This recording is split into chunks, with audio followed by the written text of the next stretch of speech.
good evening and welcome to Outside the Box. I'm your host, Kate of Gaia. We have a very, very special show tonight. Just waiting for the fourth of four of us. We got three of us here right now tuned in and just waiting for the fourth. And it's going to be one hell of a show. We have with us tonight, of course, Tony, my co-helmsman here on Blog Talk Radio with Freedom Reigns Radio. And Tony, your mic's hot. Are you there? Just want to double check. Yep, here and ready to rock and roll. Okay, Tony's there, and we have Peter. Are you there, Peter? Just want to make sure your mic is good and going. Standing by on the tarmac. There we go, and we're just waiting for Dean. Dean Clifford is joining us tonight, so it's going to be one hell show for you. We're gonna cover gauntlets that have been thrown down a long time ago. We're going to pick them up and slap them back in the face with it, because that's what we're supposed to do. That's the golden rule. Do unto others as you'd have them do unto you. So those that want to make us suffer and harm us, anything else, obviously, want to feel that same experience back. In peace, of course, all peace. Okay, so, yeah.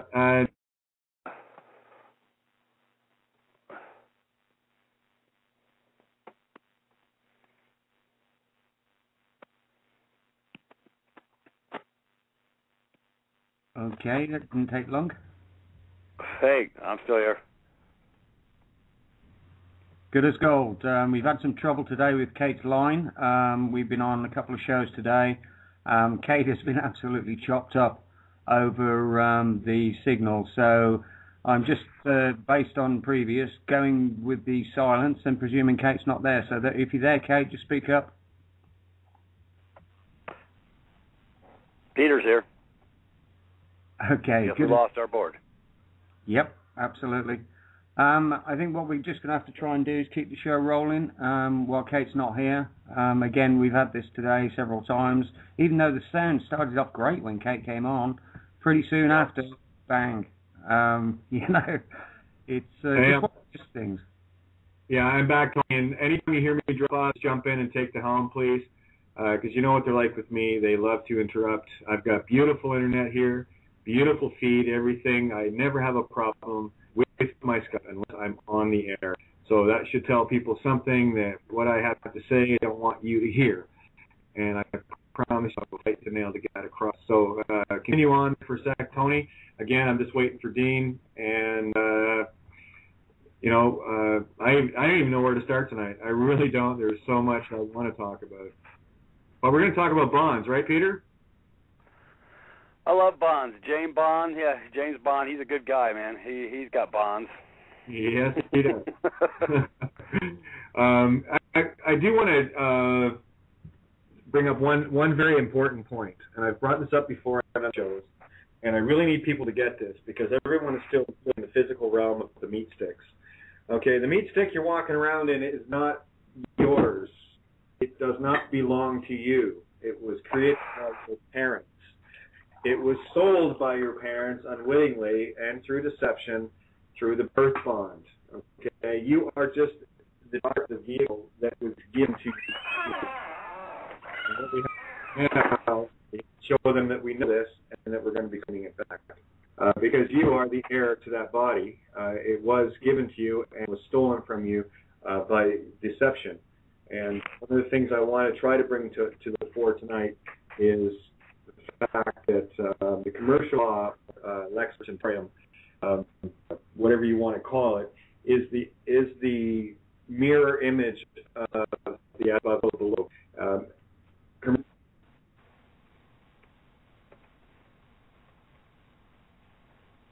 Lost him again. Yeah. You there, Kate? There we go. Yeah, I'm here. Yeah, okay. I'm here. Carry on. Go ahead. I was merely going to reiterate what you were about to say because you dropped off. No, what are the odds? Again, the commercial laws that we know as Lex Mercantarium, you are all merchants of law, which in translation to the as above means that you are God. Okay? That is the physical manifestation here on the commercial earth. Merchant of law equals God. And that's what they don't want you to know.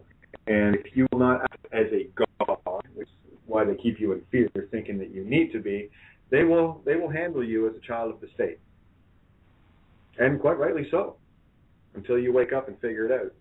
This is about removing the ignorance, knowledge step by step. And it's as easy as that.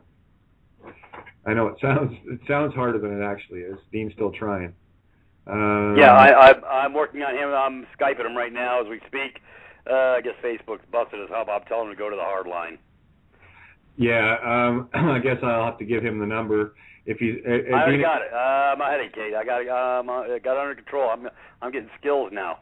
You got to host your own show on Freedom Reigns here, buddy. Oh, yeah, that'd be a scary proposition, wouldn't it? Don't think you can handle it. Yeah. Which is good. So anyway, Pete, why don't you expand a little bit on the bonds, because you of very few people I know can actually speak this in layman's terms for people to grasp. And it's not that hard to grasp. It's just you got to get outside the box, guys. You got to get outside the system box and the physical meat illusion. You've really got to get this. So, Pete, take her away for a minute. Sure. Yeah, folks, it's all basically. I covered this on the last call we did on the 26th. We covered the bonds a little bit, and basically everybody misconstrued it because they didn't read what I wrote on the 3 pages of Read Me First, and failed to sort of get the gist of it when I did the call with Deatra, and she laid it out succinctly.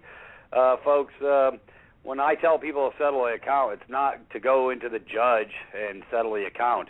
You have to go in before it goes to finality, which I covered pretty well, I think, on the call from the 26th, but apparently people didn't really get the memo. Folks, this is not about filling out paperwork. This is about catching them with their fingers in your cookie jar. What they did was when they got you into that court or gave you a ticket or whatever, they drafted you for performance by you putting your unencumbered signature without any reservation of right. And even when you put reservation of right, they still ignore it anyways, and they still draft you for performance. But in order to get any court case in play, folks, they have to have a bond. What they're not telling you, though, is that the DA, he who brings the charge, is supposed to pay the bill, but they're also supposed to put up their own hazard bond, but instead they trick you up to answering for the fiction and signing a document, and thereby binding you to complete the process to create the bonding process to get started. So what they did was a bait and switch.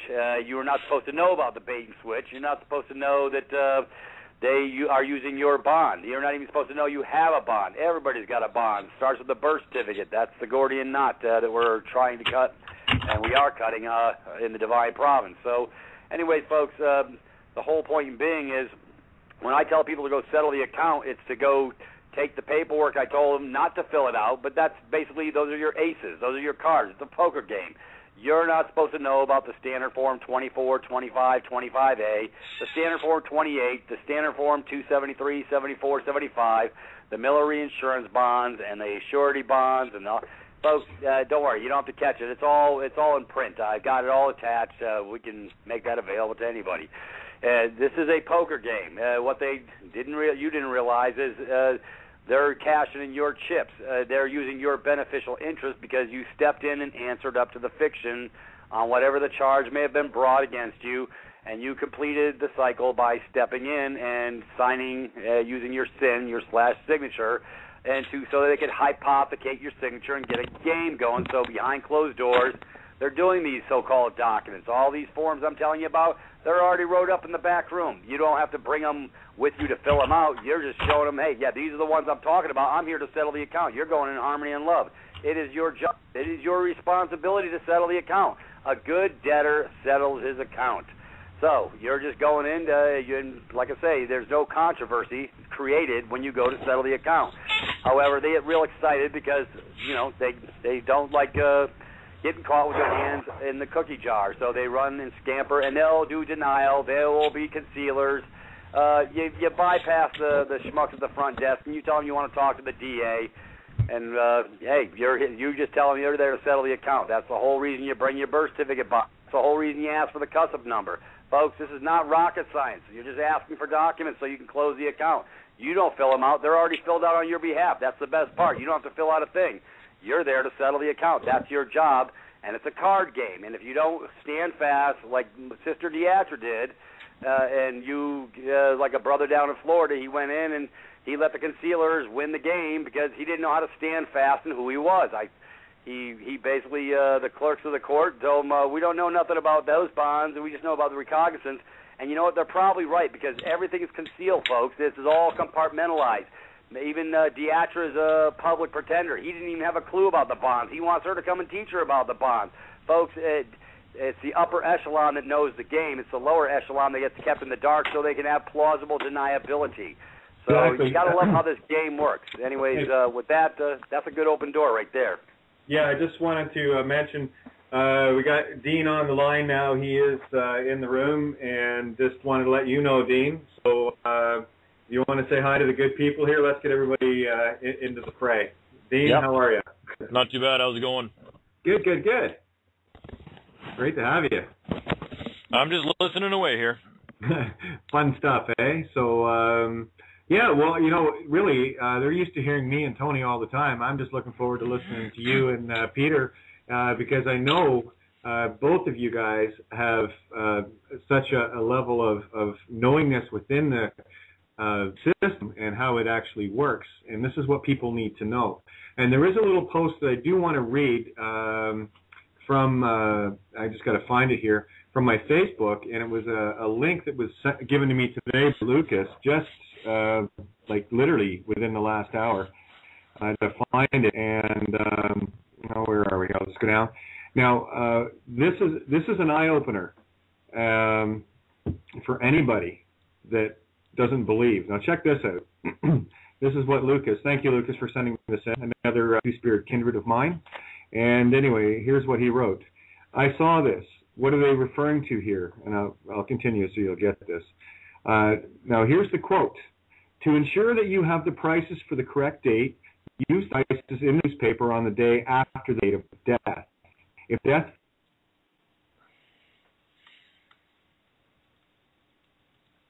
Boy, they're biting Kate's doors off. Yep, they've been doing it all day. Unfortunately, I'm not au fait with a quote, so I can't comment, but yeah. I've never met anybody with more Skype problems in my life. In fact, the only time Skype does not work for me, and it cuts out continuously, is when I'm trying to have a conversation with Kate. I know. Yeah. Kate's the lightning rod. Yeah. Ever in my life, I've had a lot of conversations with people in a lot of different parts of the planet, and that's the only person that has consistent every 5-minute interruptions in their Skype service. Maybe they're trying to tell us something, huh? Probably. Well, I'll comment on that plausible deniability comment that was made there a few minutes ago, and I'd have to say that they're actually dependent on the fact that they keep these people ignorant, so they got the plausible deniability, because could any of these people in good conscience do what they're doing if they knew what was actually going on? I don't believe they could, Dean. That's why, matter of fact, I've proven on multiple levels that Kate, you back? Here.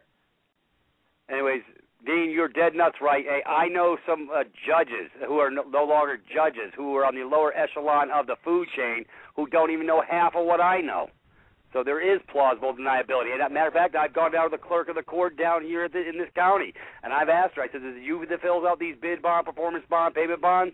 And she goes, nope, that's the clerks that sit with the judges. So, See, there you go. They're separating the wheat from the chaff. These public pretenders don't have a clue. I don't even think the DAs know half the shit. He just wants to be good to Papa Bear and make sure he gets this shoved on through. But then again, I've never talked to a DA to verify or rectify either way.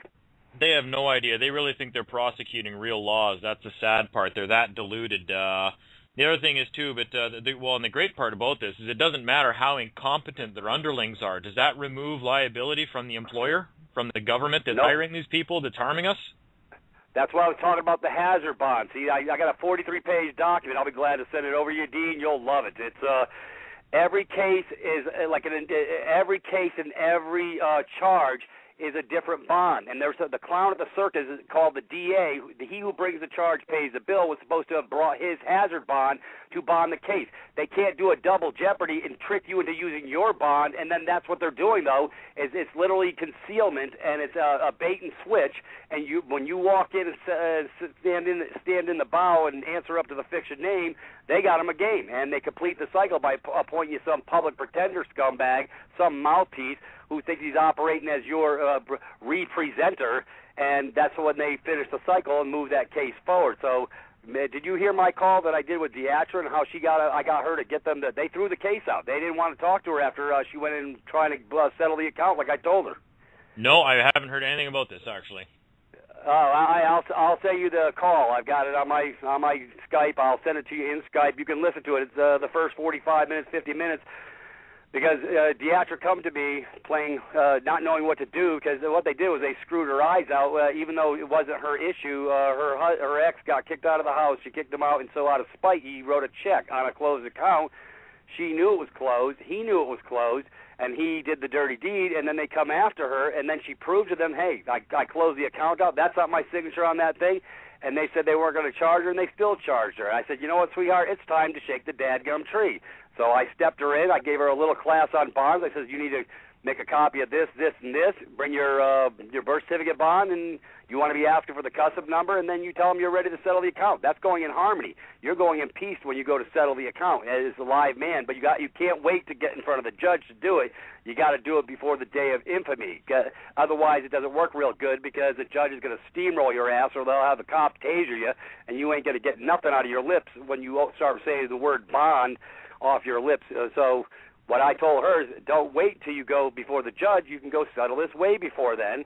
And she followed my directive, and all of a sudden, the public pretender got so he was like a little cockroach running back to his master, his DA, and the DA tells him, he runs. I mean, we're talking running, physically running, and because she brought the light, she shined the light on the shit pool, and she caught him with her hands in the damn cookie jar, and they said that DA told the public pretender, tell her she don't never have to come back. This case doesn't exist. Ain't that special? That's normal.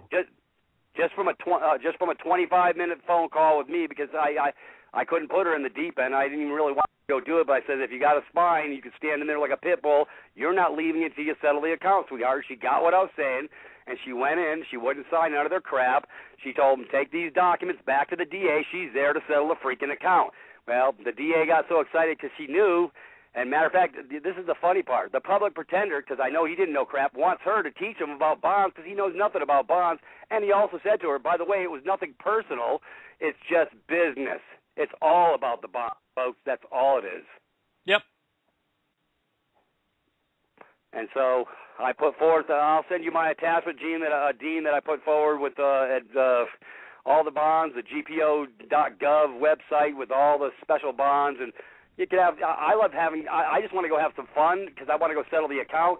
But the real key issue is here is the dadgum, it's the DA who brings the charges. Like I say, they did bait and switch when you stepped in, and they're not supposed to do that. So he's committed a fraud upon the court because the state's supposed to have their bond up via that non-compliant DA, and he's supposed to be putting his bond up for every case. That's the gamble. And so if he goes wayward, then the state has to absorb the damage to the party that they damage. Well, they're not doing it that way because they're getting all the schmucks to walk into court and stand in there and say, yeah, I'm Peter Cheese Schmuckatella. Yeah, that's me. Boom, they got him a game. And that's all it takes to get the game started. But they're not using their bond. They're doing bait and switch. Well, so if you're not asking for the bond underwriting the case, then you must be waiving any right to recourse. Either that or go in there and you can tell the Crown or the DA, depending whether you're in Canada or the United States, well, since I didn't find a copy of your bond enclosed anywhere, I'm assuming that you are assuming full liability for this personally. And your full commercial liability capacity. That is correct, brother. Yep. Because what he's done now, this is where it can get fun. I like to have fun. I'm just that type of guy. I'd like to ask the DA. I says, so did somebody do bait and switch here? I want to know. I says, does somebody think they're using my bond? If they are, I'm ready to settle the account. However, technically the law says you're supposed to have your bond up for this case before the ball gets into play. So where's your bond? I went up to risk management. I couldn't find it, brother. So are you flying without a net or what? Well, follow that up by saying, well, just to make sure that you can cover the damages, since you're covering everything, you're assuming full liability personally, I'm going to need a financing statement of all your assets. I need to know that you can cover these damages personally, because I don't think you can. I need to know what house you own, your cars. I need a full financing statement of everything you own. Yeah, I want to know where your wife's beauty salon is. Yeah, as soon as you start talking like that, they're not going to want much to do with you, because then you know the scam. You're not willing to underwrite the claim being made against you. Right, and not only that, then they're really caught with their damn hands in the cookie jar, Dean, because they bonded the case through you. They didn't bond it through them like they're supposed to. Like I say, it's all bait and switch. And this is really nice for us folks to know. So I've got a 43-page little PDF that I can send off to everybody that wants it, and I can prove it to you. I had a guy from California actually tell me it's got nothing to do with the bonds. I said, you're a freaking moron, bro. I said, it's all about nothing but the bonds. I said, it starts with your birth certificate. I said, take a look at mine, bro. It's got the lovely red digits on it. It's on the bonded paper. I said, brother, that's all it is about the bonds. But this is a brother of mine, Southern California, Tom. I'm trying to help him out, and he's listening to this clown who's saying it has nothing to do with the bonds. That's patriot bullshit. I said, here we go, another fucking moron. Excuse my French, folks. Well, you're leaving the law of the land. You're walking into a commercial zone when you're doing all this stuff. And if you have no commercial bonding, you have no standing in a commercial zone. Right. Matter of fact, I got proof of that from a nice lady I talked to over in Maine. Her and her husband, they wanted to bring a case, and the judge said, well, you need to bring your bonds. And so they brought their birth certificates, and they binded up their birth certificate bonds to bond the case. And they didn't know that they were actually screwing themselves, and they ate it on the back end, but it was there was the proof right there when the judge said you need to bring your bonds to bond the case. Because they were bringing it it wasn't the state bringing it, it was them bringing it against somebody else. And he says, well, the case is not bondable until you bring forward your birth certificates. Yep. So there's some more proof, brother. You got to love this stuff. I mean, the proof is coming out left and right and center. And so for all these people out there who think it's got nothing to do with the bonds, it's nothing but the stinking bond game, folks. And anyway, yep. While I've got an actual signal here, at least 20 times since the show started, but I just wanted to finish what I was trying to get to people. Again, let's get across. If a person there she goes again. Wow, that was a terrible connection. Mm-hmm. Lovely. No, they know it, and a lot of these guys know enough to actually bullshit you too, because that was the point of one of the conversations I had when crossing the border this summer with the Americans customs official when I went to cross there with my private plate and my birth record. And when they said I had no insurance, you can't bring your truck into this country. You don't have any insurance. I said, you have my insurance in your hand right there. And that was what got faxed over from the American embassy that I sent in advance, and one of the documents was the birth certificate. And the customs guy says, no, he goes, dude, this is a birth certificate, nothing more.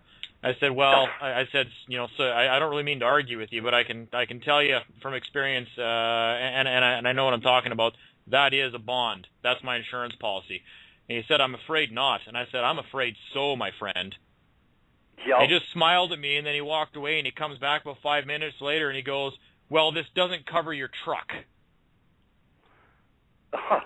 Oh, okay. Yeah, see, now JT's got it right. At the Divine Province, he basically, your landed estate, that's your landed estate, brother. The birth certificate bond is for your landed estate. Yeah. That's the whole point. That's the whole point for the Divine Province. We're bringing the conveyance into the Divine Province out of USA Inc. with an actual with the numbers, and you know what the number is that bonds it on the insurance? The red digits on the back of the Social Security card. That's the insurance. Yep. Well, without even missing a beat, when he said, well, this doesn't cover your truck, number one, he just confirmed that is, in fact, a bond, and it is my insurance. And then so without even missing a heartbeat, I said, here, I'll take care of that. Slide it over, and I'll write on there that I'm extending this to cover my truck and any damages I might cause while I'm in your commercial zone.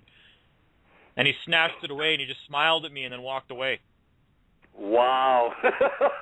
That's beauty, brother. I'll just write a bond order right on it. This is extended to my truck and to me while I'm traveling down here in the old U.S. Well, they didn't like that a whole lot. No, a bunch of bottom-feeding whores, bro. But that's all right. But they knew. Those guys knew. That's why he gave me a little smile and he walked away. So. Yeah. So, well, like I say, a lot of this stuff is compartmentalized, so we really don't know who knows what. So I had the pleasure of talking to a brother who's up in North Dakota the last couple of weeks, and he was dealing with a judge from Philly who's no longer sitting on the bench. And my brother Bill is really sharp. He's 26 years Air Force, of all things. He was a E9 Master Sergeant, so he sort of walked on water. But he's divested himself of the game for the most part, and he was talking to this judge, and Bill knew more than he had more information about bonds than the judge did. He goes, you know what? He goes, that's why I stepped off. He goes, they were teaching him new stuff, but he wasn't totally in the mix. So you know what? It comes back to it's compartmentalized, guys. So we don't know who knows what. So there, like I say, that's the claim to plausible deniability. Sort of like when I went to the clerk of the court and I showed her the 3 documents, those bid bond, performance bond, payment bond. And I said, is it you, the one that fills these out? And she goes, oh, no, I don't do those. That's the clerks that sit with the judges. So it's compartmentalized even with the clerks of the courts. And most of them don't have a clue what the hell is going on or why they're doing it. Yep. So or it could just be that's not one of the functions of their office, right? Like you go to any other corporation, oh, no, that's not my duty. These people handle those things, right? Right. Different office, different function. Yeah, the military is exactly the same way. When you're dealing with requisitions for whatever it be, explosives or food or products or whatever, everybody's got a different capacity, and that's why the colonel's got to sign like the extra special stuff, where a gunnery sergeant can sign off on for lower echelon stuff. So it's compartmentalized even in the military as far as I did 10 years in, so I've seen how it operated, you know? Yes, in commerce, it's all about holding office and what are the duties and functions and obligations that go along with that office. Everybody wants to confuse the law of the land with commerce. Yep. And you can't. It's all. Hey, Dean, I'm going to attach this and send it to you ASAP, and then I'll put it in your little Skype box. You're going to like this read, brother. This is talk about peeling back the curtain a couple layers. You're going to have a good time. It's an easy read too. Excellent. Yeah, I'll give it a look. You'll like it. It applies to y'all the same here. Matter of fact, somebody found y'all's bid bond, performance bond, payment bond for Canada, which is a 504, 505, and a 506. We are a 24, 25, and a 25A. And don't need to, for anybody listening, don't learn how to fill the damn things out. Nobody has to learn how to fill out anything. You just got to go ahead and bring your... Don't fill anything out. You're not qualified to fill that shit out. That's what government officials are for. They're qualified, and they are bonded to do that kind of stuff. That's why people are getting shit for filling out all these fucking forms, sending them in, and then they're wondering why people are getting arrested and thrown into jail. That's not for you. You're supposed to order somebody to do that, somebody that's qualified and has been trained to do it. That is correct.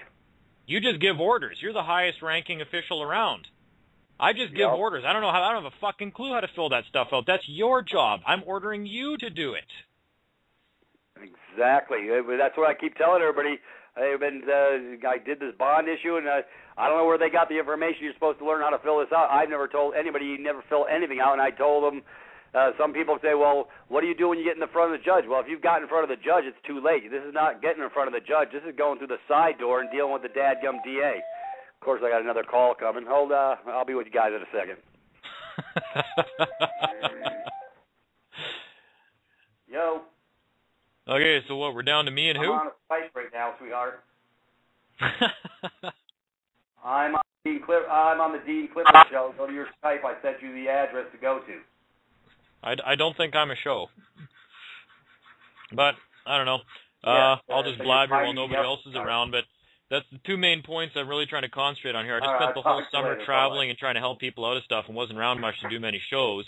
or even keep some appointments that I had there. I was supposed to do, I think, Angela Stark there a few times, and I missed every single time. I ended up being out of town, and I couldn't give notice to anybody. But we got to get people starting to understand that they shouldn't be running around filling out all this paperwork and doing shit that government trustees are supposed to do. The trustees, the officials, the people that are hired to do this stuff. They're there to do all that. You're not supposed to know how to do all this. They're there to serve you, public servants. They're qualified, they've been trained, and if they're not, they got to point in the direction of the next person to speak to. People are getting in trouble filling this paperwork out, and it's not for us. Right. I agree with you 100%, Dean. I've been saying it from the get-go. We don't fill out crap. Hey, it's all filled out for you in the back room. They got it ready waiting for you. Tell them to bring it forward so you can settle the damn account. That's all you want to do. That's why I tell them to bring in their birth certificate, bond, ask for the custom number. You have the right to ask for that. Tell them you're there to settle the account. That's love and harmony, brother. I want to go to full closure and settlement on this account here and now. And my authority told me I can't leave your office until I settle this account. And they'll say who your authority is. Well, hey, that's between me and my authority, but I'm not leaving until we settle the account. Next thing you know, they want to throw the case out. Don't come back no more. That's what happens. They do have a fiduciary obligation to qualify you, though, to make sure that you are somebody who is authorized to come in and settle the account. That's why people need to know what they're talking about a little bit. And for me, I still equate settling the account and going in there to settle things as you acting in the capacity of a trustee. And I don't go in to settle accounts because I don't believe that they have a valid claim. So I go in there to actually to question the claim against the estate. Okay. When I go to do mine, I'm not here to settle. I'm here to validate the debt. I'm claiming there is no debt. I'm not a debtor. Right. Well, they've got everybody classified as one via, like in the USA Inc. 14th Amendment citizen slave status because you haven't cut the Gordian knot yet. That's the problem, and because I have cut the knot, I don't think there's going to be many claims being made. But I mean that's why you could refuse something for cause, right? Or file a counterclaim against them for making a frivolous claim because there is no debt. There's no injured party. There's no contract. There's no debt. I'm not here to settle anything because the debt doesn't exist. So I want to know what bond is underwriting this claim because I'm going to liquidate it. That's what you go in there to do. Well, fuck, they don't like that very much. No. That's why I think what hemmed them up with Deatra a little bit because she was saying, I think she was covering that I'm going to bring forward my counterclaim for your fraudulent claim that you brought forward because they didn't have a valid claim to start and they know it. Because they didn't bond the case. That is exactly the proper way to handle that. That is 100% bang on. Yep. So that's why they sent her packing real quick. You don't have to come back no more. And it's ironic. I think the DA called her about an hour later, the DA, and said, "Hey, it wasn't nothing personal." Gee, I wonder why. I think he was trying to cover his ass. It sounds like to me. It was nothing personal. It was just about the money. Well, gee, why would he give her a call and trying to quell that issue? Yeah, and anytime they're being nice like that, watch your ass. And they're trying to get out of something. Now they realize that they're on the hook. They're liable because a frivolous claim was made, and their bond is still underwriting that, and they are liable. And they were really hoping she's just going to go away. Oh, it's nothing personal. Oh, geez, these silly crowns.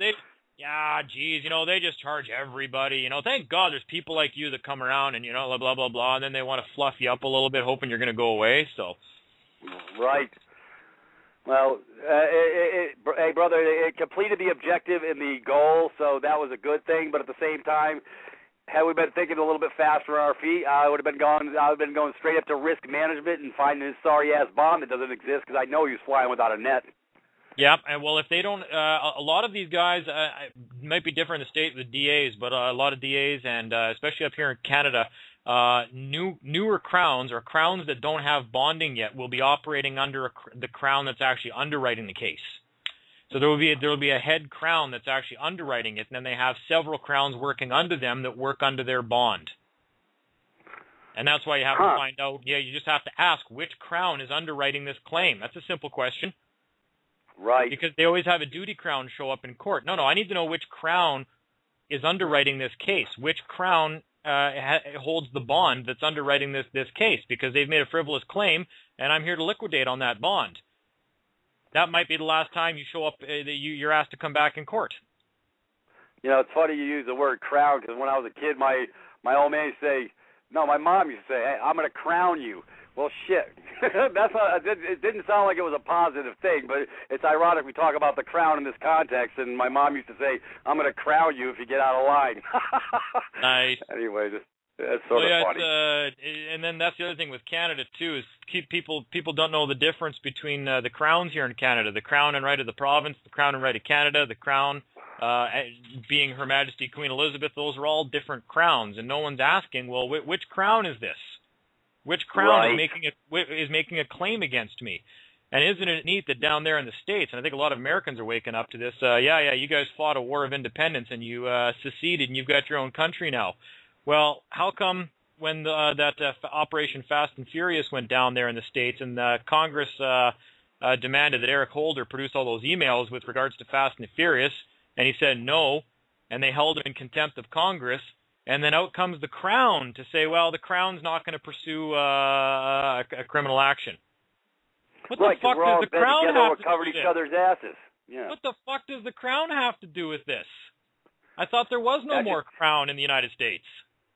Yeah. Oh, yeah. Hey, brother, it's deep. Hey, I got some excellent stuff. Have you ever read anything on the Informer? No. I got some great stuff for you that'll be, hey, brother, I'm going to pack your lunch for you on this one. You're going to love these documents because it's saying exactly what you're saying. It's all parallel under the Crown. It's still under the Crown. It's always been under the Crown, even under the Republic, RE-public. It's all about the public, folks. I mean, there is no Constitution, folks, that settled. You weren't a party to it. You didn't sign the son of a bitch. It doesn't apply to you. It's a corporation, and your president's a corporate master, and all the Congress critters, they're the other corporate masters, and they keeping the corporate game going so they can exhaust the estates of every man, woman, and child until they become nothing. It's operation of law in the absence of evidence to the contrary. Period. Right. Since 1871, everybody's been dead asleep, and my grandparents, my parents. Then it got to my era, and I don't want my kids dumbed down. I don't want to skip in this generation, so they get in the education. So. Yep. Well, it doesn't matter. It doesn't matter what you say. That's why when most people go to court and they're beaking off about being sovereigns, if they got no paperwork to back up anything they're claiming, it's the old. This is operational law. If you look like a duck and you walk like a duck, it doesn't matter if you learn to speak English. I know who you are. You're a duck. Yep. You're just that duck that learned to talk English. Right. It's all ecclesiastical law, black magic going on in those courts. Santos covered it extremely well in his Vatican Owns Your Soul. The last 20 minutes, he explains exactly what's going on with the magi and the trickery in that black, dark court. Yeah. Well, I think that probably makes you fearful when you walk in there. You start to feel that fear and you start to get nervous. But as opposed to them casting any spells on me, I mean, I'm not really terribly worried about that. I think they just try to me neither. I think most of that is nonsense. I mean, if they want to believe in black magic and whatnot, okay, I'm not even claiming that's what they do in the courtroom, actually. But I mean, they're all veiled to. They're all wearing these friggin' cloaks, the vampire robes, because they're not there in their personal private capacity. They're there performing functions, and the functions are always changing, and you don't know that. They're just filling whatever function needs to be filled while this boardroom meeting is basically going on for your trust. So they're just there filling in all the different functions, and they just don't want you asking questions. They just want to make sure that you're always filling the function that pays the bill at the end of the day. So. Right. Hey, guys. They're all guys. Yep. Guys, well, I've got to say here before they knock me off again. I've got a couple of callers here. I'm not sure. I don't want to stop the flow here, but I'm just bringing them in. I need, if it's the question, great. I need it short and sweet. I want Dean and Peter rip and roar on the Dean Clifford show tonight. I love it. Anyway, area code 401 580. I'm making your mic hot, so you've been on for the longest, so I'm going to bring you on. Short and sweet. Mike is going to be hot in a second here, and just waiting if it's going to go hot. Holy, I've never had this much trouble, guys. Ever. Nope. Yeah, I'm surprised I've actually been on. There we go. Hopefully it's going to file. There. Okay, 401 580. Mike is hot, so short and sweet, please. Yeah.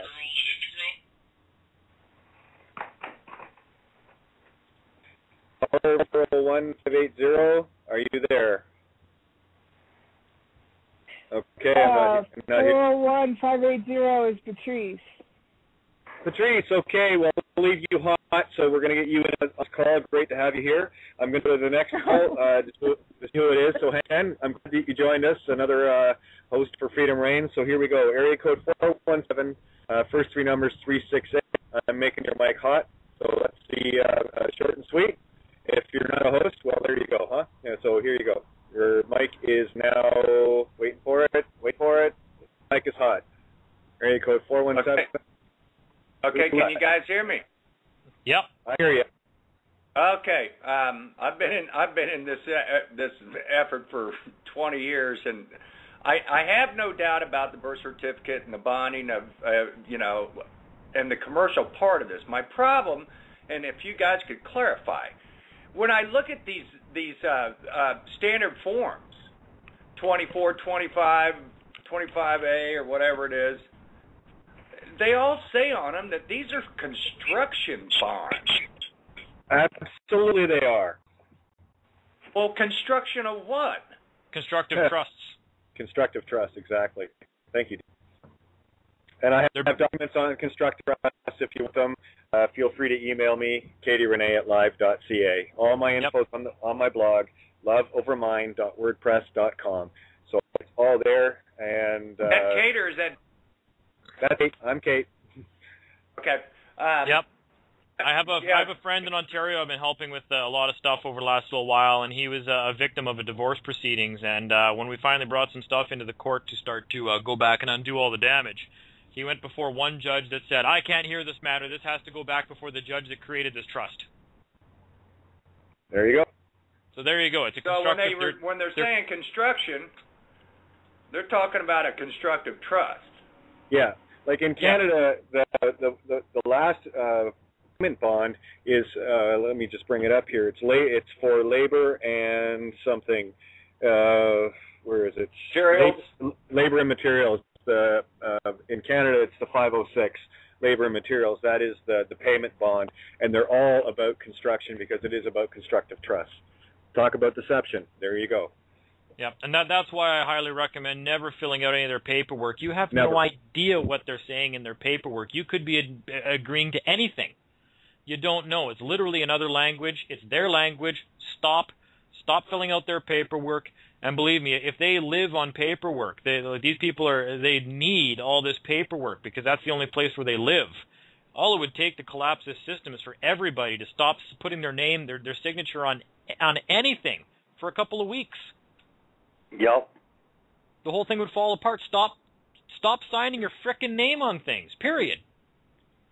So just claim it. Tell them that you're there to settle it and get the paperwork filled out. If there's a debt, hey, I'm here to settle if there's a debt, but I need verification of the debt first, please. And what form would that come in? Coming out of your mouth. And if you need to, serve them with paperwork. Write it down, and that's exactly what we were just talking there a minute ago that you'd said that she did when she walked into the court. It's almost like a conditional acceptance, almost. Bringing back a technology from 10 years ago.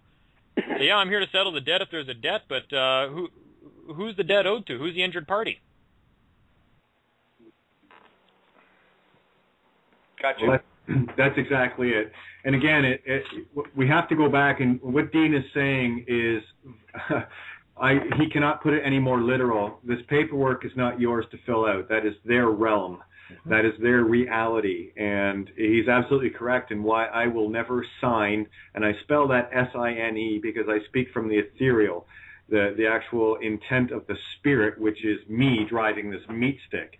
When you sign something, you're actually transferring that free will choice to their fictitious world. That's what gives it life. So if you stop signing things, this paper system collapses. And I think it'll take about a week, maybe 2 weeks tops. Yeah, but good luck getting everybody to stop doing that. So your best bet is, and I'll say it again, I've said it many times in the past, and I think everybody's finally starting to get up to speed here. The legal person is a chunk of real estate. It's a piece of property. You have to claim it as yours, just the same way you would a car. It was given to you. It has a purpose, and then learn how to use it properly. and then all these problems start to go away. I couldn't agree more. Yeah. Hey, Patrice, you want to jump in for a sec? I'm sure you have a couple of questions for Dean and Pete. No, I didn't have a question. I'm just listening. Okay. Well, I've got your mic hot. So if anything that you want, just pipe up because I'm counting on everyone's mind in this call tonight on this show to get this out to everyone. Because this is recorded, you can download this and get this thing viral. And I'll tell you right now, just the truths that have been revealed in the first hour alone, not even 45 minutes, is all the truth anyone needs to get their head out of their own ass. Government means rectum mind. That's the literal Latin translation. So if you are in government, you have your head up your ass, basically. Rectum mind. So let's... You know what? Everyone listening right now, you know how you can help everyone and how you can change the world? Get this message out. Just get this link out and tell people to sit down for 45 minutes with their McDonald's biggie-sized meal in front of the TV if they have to, but get them to listen to what Dean and Peter are saying. It doesn't get clearer than this. And this is the dream call I have waited for 5 years. So on. Rip the universe a brand new. Well, I think we're getting to the point now where it's getting easier to explain and teach this stuff to people now, too. It used to be so much harder for me to try to get across to people what I was talking about in the most simplistic of terms. And it's gotten a lot easier over the last little while, and I think a lot of people have, it helps a lot that the education level, a lot of people out there has now been brought up to speed as well, so that most people can actually understand what you're talking about when you're trying to explain all this stuff. And I think a lot of the problem, too, is getting rid of a lot of these real odd beliefs out there, just really weird freeman concepts that have been popping up all over the place that I'm sure is the work of the government. You got to get people out of the mindset of all these really stupid concepts that have been out there that people are getting suckered into. And, again, thinking that, I always call them the billion-dollar claims. Like, you've got billions of dollars and all this other shit out there. And people get too literal about these unlimited credit accounts that exist somewhere, which without understanding what that actually really means. And really the biggest problems here are these getting people to understand the jurisdictional issues when they're walking into the courtroom. If you've been charged criminally with something, but there really is no injured party, you actually haven't assaulted anybody, you've done nothing. These statutory charges are all commercial in nature. They're commercial fines, period. They don't apply to you. And people are attacking them the wrong way in the courtroom. And these are the couple of things that we've talked about and that I've heard tonight so far are some of the more simple ways of dealing with these right at the outset within the first 2-3 sentences. These matters are going to go away. People are always asking me, oh, well, where can I get a copy of the court file so I can read the transcripts to see this really works? And I always laugh about that because, I mean, just this summer alone I've had 4 court files completely disappear to the point where they don't exist anymore. We can't get transcripts. The court files don't exist. They can't find them. Nothing. Obviously, if you were able to get a hold of a court file to be passed around the internet proving all this, the scam would be up tomorrow. The first thing that they do is they seal those files and get rid of any transcripts. It's the first thing that they do to make sure of that. So I really wish people would quit asking me that question, actually. It's starting to get annoying, or they don't want to believe it because they haven't seen any evidence and whatnot. But for the people out there that really want to start to, and I'm just blabbing now because I don't hear anybody else talking. I don't know what Kate's there right now. But if you really want to... I'm here. Okay, perfect. If you really want to help yourself, it's learn the jurisdictional differences. In what jurisdiction is everything that's happening right now going on in? Because, the classic freeman approach is to walk into court and say, well, this doesn't apply to me because I'm a man. Those kind of arguments. It's like, okay, well, the problem is, yes, we're all man here. We're all men. We're all women. We're here holding office. Every single one of us holds an office, and every single one of us performs a different function here because we're engaged in commerce right now. So you have to understand the venue that you're in, first of all, and then once you understand the venue that you're in, you got to realize, okay, well, I'm in commerce right now, so maybe I better learn a little bit about commerce if I'm going to actually engage in these people. And you can't just say, well, you know what, I just don't want to at all because I don't understand this, so I'm not going to learn this shit. I'm just going to tell them I'm a man and I want nothing to do with it. Well, the problem is you just spent your whole life up to that point signing paperwork and creating an official identity for yourself that binds you to everything that you just got yourself into shit with. So you have to get yourself out of that. You can't just walk away, right? So it was done, so it shall be undone. You have to undo all this stuff first. Dean? Matter of fact, Dean. Hello. No, I had a question on, I saw a document, I'm not sure if it was Peter or Kate that sent it around recently about the honor and dishonor, the process of, asking once, asking twice. If they don't respond, if they're in silence, they're dishonoring your request to remedy it. What is your approach to dealing with their abject silence when you request that they provide you this stuff? Okay, well, I mean, yeah, it's tough. It's tough to actually hold people to say, okay, well, you didn't respond, so therefore this. Those kind of things have to be in the context of the situation that you're involved in. Like, I can't just walk up to somebody and say, you owe me $1 million, and if you don't respond and say this, then you've agreed that you owe me $1 million, right? I'm talking about something simple like we're talking about today, sending the blank forms of the bonds and going, I want copies of the bonds that you have on me, or I want my CUSIP number, or the things that you and Peter have been saying the first 45 minutes. Yeah. And, me requesting that formally in writing, silence. Requesting a second notice again, silence. Okay, I would say you're not going to get the CUSIP number one, because you're not privy to that. That's their CUSIP number. That's like their private account details. It's within their own personal system. That's like somebody walking up to me and saying, you, give me your bank account numbers right now. Right? I can tell you what the first 3 words out of my mouth would be, and none of them are nice. I'm not obligated to give people that kind of information. That's within house kind of stuff. You have no privy to that kind of information from them. You do have all sorts of other avenues you can take instead. I mean, even if you did get a CUSIP number for the court file, what are you going to do with that? It doesn't prove anything. Right. It proves that they put a number on a court file. Well, big deal. No, but this is what Peter's advocating in the information he posted. No, sweetheart, let me explain. Yeah. Let me explain what I'm advocating with the CUSIP.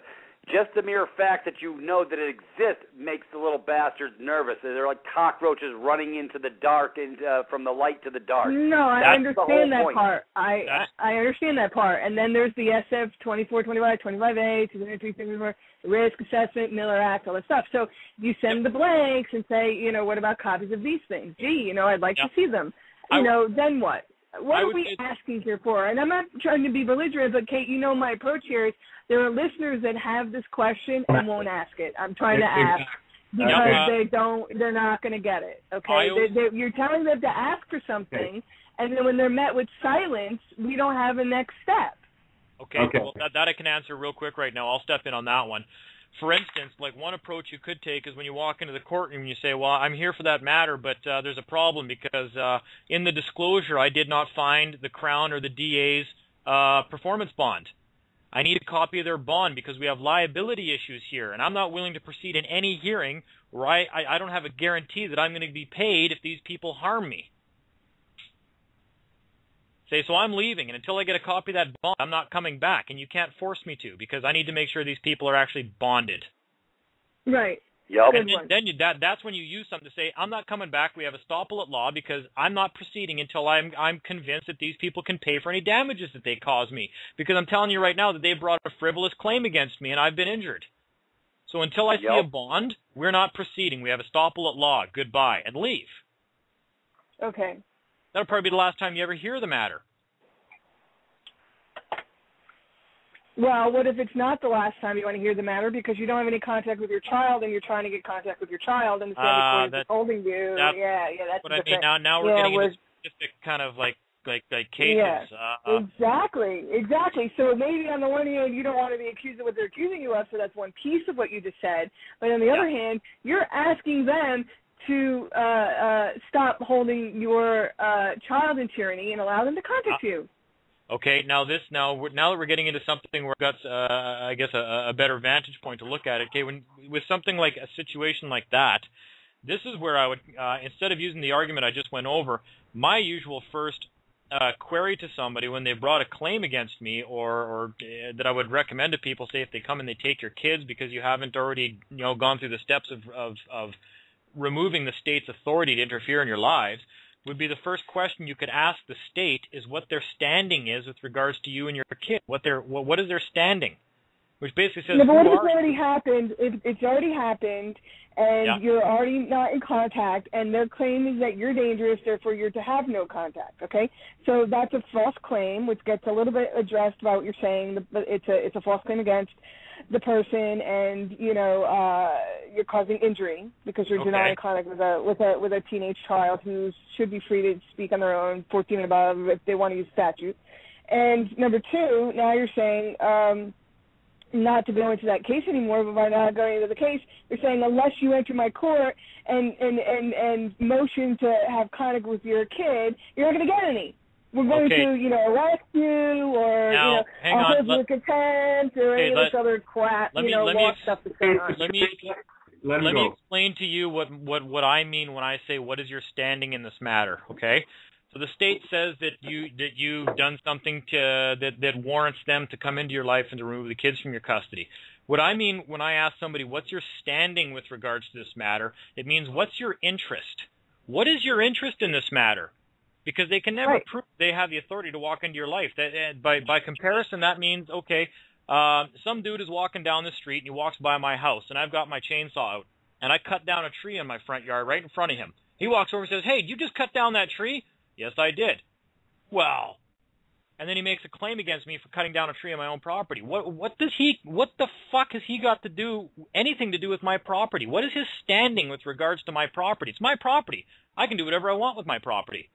What is your standing in the matter is what you're asking somebody. What is your equitable claim? And the state they can't answer that question. They cannot answer that question, which means that is a perfect place to default them.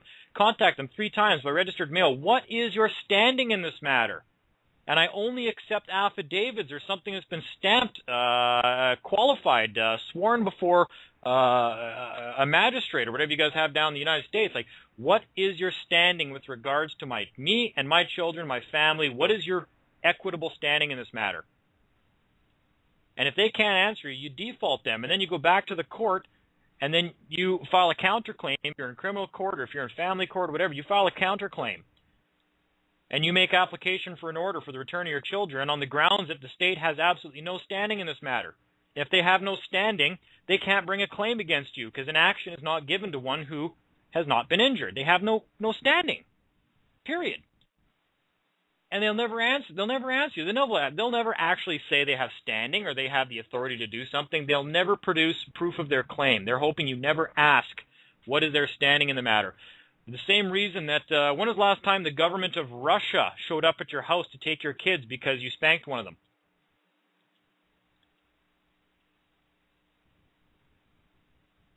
Yeah, no, but how do you do cleanup? How do you do cleanup once it's already happened? People who have suffered had their kids taken from them 5 years ago, and that's what I'm trying to say. You contact them. And how do they get them back now? Yeah, you contact them. You ask the government what their standing was in the matter, because if they have no standing, they have no claim, and if they have no claim, it's impossible for them to have an action to bring an action against you, which means you can now go to the courts, and you have to do that. Because the reason you're going to the courts is they have to obey a court order.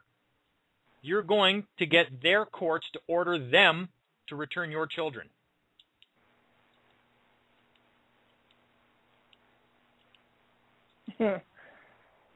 And they will, if you can actually show up and say, well, look, these people have no standing.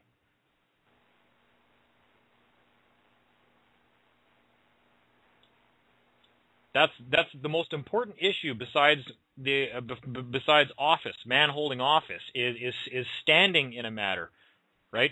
It's no different. All this stuff is exactly the same. It doesn't matter if it's a traffic ticket or violations of whatever act that the government says they can come in and take your kids for. It's all the exact same thing. They have no standing at all.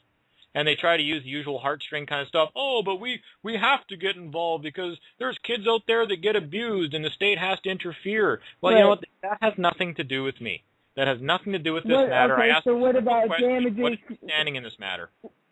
what about damages for the tortious interference? If you've gone in and filed a damages suit against them for tortious interference for something that's already happened and can no longer be remedied because the kid is aged out of the system and they're 17 or 18 now and there's no, you're not going to get your kid back because they're not 5 or 10. And, then now you've filed suit because you have standing for the damages in the lawsuit consortium for 5 years where you were denied even access or contact or even a birthday card with your kid. Now how do you get the damages out of them? Well, you'd go to court for that. Yeah, absolutely. Yeah, if you're in court, how do you compel that? When they won't hear the case, they won't let you send it to a jury, they deny you filing motions, they continue, and 2 years later, you're still not even allowed to select a jury. What would be, this is a question for the other guys that are on the call right now because I'm not familiar with the United States, what would be the highest authority court of equity in the United States? Supreme Court. Well, no, that's the same answer I get here in Canada. People say the Supreme state level. It's Superior Court. You file in Superior Court, and then the appellate court is the state Supreme Court. Okay, and is that a court of equity or is it a statutory court? Two different things. I don't know the answer to that question. Yeah, and is Peter still on the call here? Yeah, it's over my head. I don't worry about the court because I don't go in them. Yeah. Okay. Right. That's a good question. I will look into it though. Yeah, the court has to have the authority to hear the matter, and you cannot bring an equitable claim into a statutory court because some courts run strictly on statutes. They can't see an equitable claim. You got to make sure you're going to the right court, and that's why the United States system is. No, Superior Court at the state level is your court of equity. They do the Title IX causes of action claims, the equity Okay, ones. perfect. And so you've actually gotten in contact with the government. If you brought a claim into the Superior Court and they refused to hear it? Correct. And on what? Discovery, they obstruct discovery, they obstruct interrogatories, they won't hold the sanction, they continue the case, they forced my attorney to withdraw. There's all kinds of things that are going on. I filed last summer. I filed a tortious interference claim. It was reviewed administratively and passed on to the judicial to press, without prejudice. So the motion to dismiss the claim was denied by the other side, and I was allowed to proceed. Okay. So then I tried to get discovery, interrogatories. They didn't answer. I tried to sanction them for not answering under the procedures, on and on and on. And the case just languishes because every time I file a motion to be heard and I'm on the calendar and the date comes, oh, I'm sorry, it's today to the day. We're not going to hear it today. We're continuing. Did I hear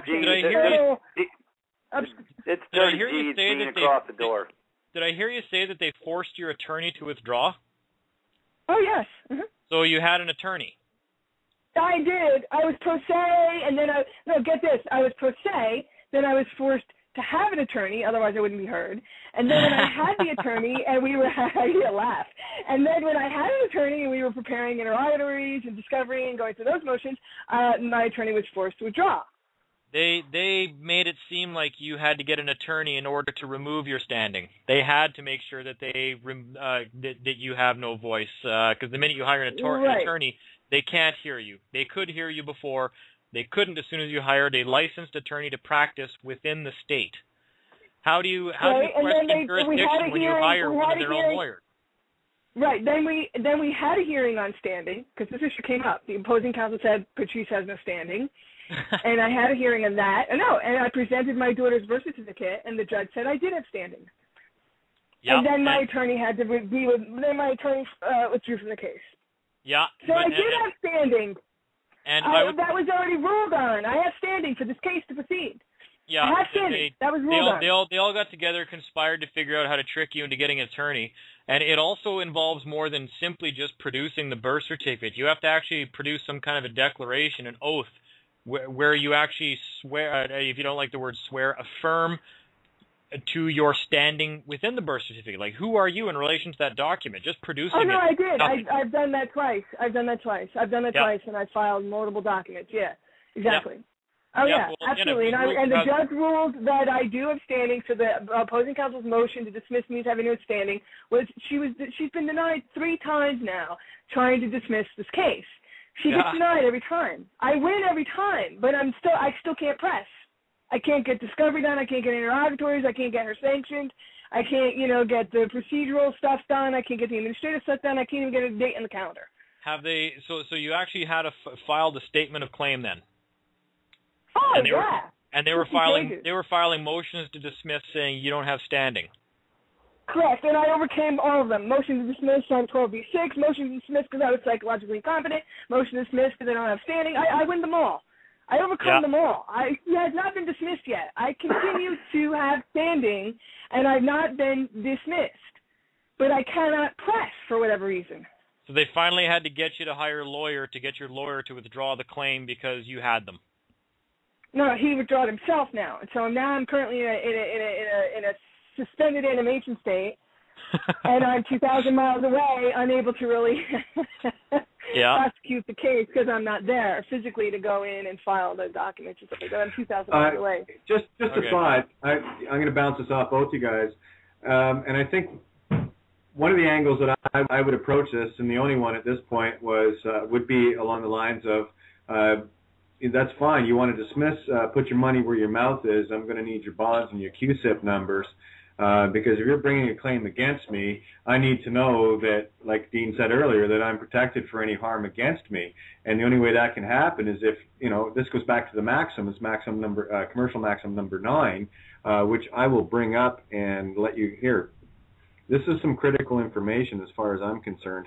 Just trying to remember what I put it in the Bond Truth. A document I put up on Facebook, sent out an email. Maxim number 9 is, to me, the most critical. It was given, I was reminded of it yesterday, go figure, by an individual I helped knock CRA out of the park with about 2, maybe 3 years ago. Made them go away completely. And as a return gesture, this individual posted this little gem yesterday, and I created actually a document around it called Bond, what was it, Bond Something Explained. Anyway, here it is, number 9. Of the maxims. Sacrifice is the measure of credibility. So I'm going to bounce this off you guys and then go with it. Sacrifice is the measure of credibility. One who is not damaged, put at risk, or willing to swear an oath that he consents to claim against his commercial liability in the event that any of his statements or actions is groundless or unlawful, has no basis to assert claims or charges and forfeits all credibility and right to claim authority. Yep. And, I mean, my feeling is just deal these guys up the maxims, because every law book and every aspect of commercial law can be summed up in these 10 commercial maxims. No claim is free of liability. If there's no liability, there's no claim. Exactly, and that's why we have to bring them to the table and say, that's fine, you want to make that claim? I've got my bond, I know who I am, I'll put my money where my mouth is, ante up, get it on the table. You're going to play poker with me? Put your money on the table. Back Isn't it interesting? to the bonds. Yep. Isn't it interesting that you'd mentioned that they actually motioned to dismiss because they claimed you had no standing? We should start listening to them sometimes when they're attacking us. Shouldn't that be maybe one of the first questions now when they're coming after you for something? Excuse me, what is your standing? Right, exactly. So in the family court, they took my kid. The claim was against me that I was dangerous, so they took her. That was her justification. So then I have been without her, and then I went into Superior Court for the damages and the lost years and the fact that, I'm never going to get her back because she's maturing out of the system. But, I want to be in contact with her while she has the right to do that, because there's no reason why we can't be in contact. So I mailed a phone to the U.S. Attorney's Office and said, please give my daughter this phone so she can call me at any time, free, unencumbered, we're allowed, because, there was this ruling. Meanwhile, I'm in the Superior Court trying to get the damages done because I feel extremely damaged and I feel that it damaged her. Secondarily to that, I've been in federal court all year suing the state against being denied access to the family court to motion to have my relationship returned to my daughter, the joint custody and everything like that. My parental rights were never taken from me, but I've been obstructed from contacting her. Yeah. Do you have a marriage certificate? No, I was never married. You were never married. The marriage thing. The marriage thing is not because we can't get married. The marriage thing is not an issue. That's a non-issue then. No, that's a non-issue. 2 legal parents on the birth certificate, joint custody the entire time, and then voila, magically at age 13 she's taken from me and I'm not allowed to contact her at all because all of a sudden overnight someone claimed I was crazy. You're gonna have to keep pushing, unfortunately, because just the fact, like I say, that they had to try to force you to get a lawyer. They didn't force you, obviously, but they made you feel like you were forced to. Probably they're very good at making things appear one way. They had to get a lawyer that they then behind the scenes, because all lawyers are officers of the court first and foremost. Right. They're not your lawyer. No, I realize that now. I understand that now. At the time, I didn't know what was going on with me, but now that I'm a member of VP, and now that I'm a member of VP and I'm trying to clean up these things that have followed me into the VP, I'm like, okay, how do I go back in? Continue without a lawyer, and you'll probably get to the end of it. Continue without a lawyer in Superior Court. Well, what about federal court? I have an appeal in the First Circuit against the state that's been also put in suspended amnesty. That'd be the next one up. The federal court would be great, and include any of the people in the state court that you think helped in the abusive process against you, and name them, including judges, DAs, court staff, anybody. Right. The judges, the chief of the family court, the chief of the Supreme Court, the court administrators, and the attorney general were all named in the federal court suit that went in last summer. Then they tried to motion, the attorney general tried to motion to dismiss it. We appealed. The appeal went in June or whatever. And since I joined DP, this is an interesting twist. When I joined DP last month, all of a sudden, no motions are allowed to be filed in the First Circuit. My case sits in appeal right now in First Circuit for civil rights Title II claim against the state for denying me access all year. By denying me access, I was not allowed to motion the family court to see my daughter. They said I had to motion this to get increased custody or visitation or whatever to exercise my parental rights, but then I was denied ever allowing to file a motion to do so. Yep. All year. So then I sued the state for denying me abject access, complete denial of access. That's where the federal court came in. This might also be a matter where, and again, down the States, because you guys are a little bit different down there, you got different types of citizens. You might want to make sure that they're recognizing you as the proper type of citizen that actually has rights. Because it kind of sounds like they're actually ignoring your rights, probably because they can, because they're assuming that you're a 14th Amendment citizen that has no rights in the first place, so everything they're doing right now is liability-free anyways.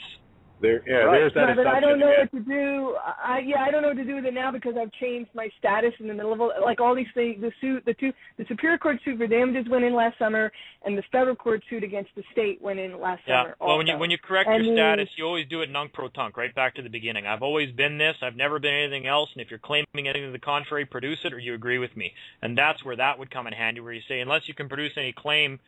Proof or evidence that demonstrates that I've ever been anything other than this status of individual, then my claim stands. They default. That's where you use that kind of stuff.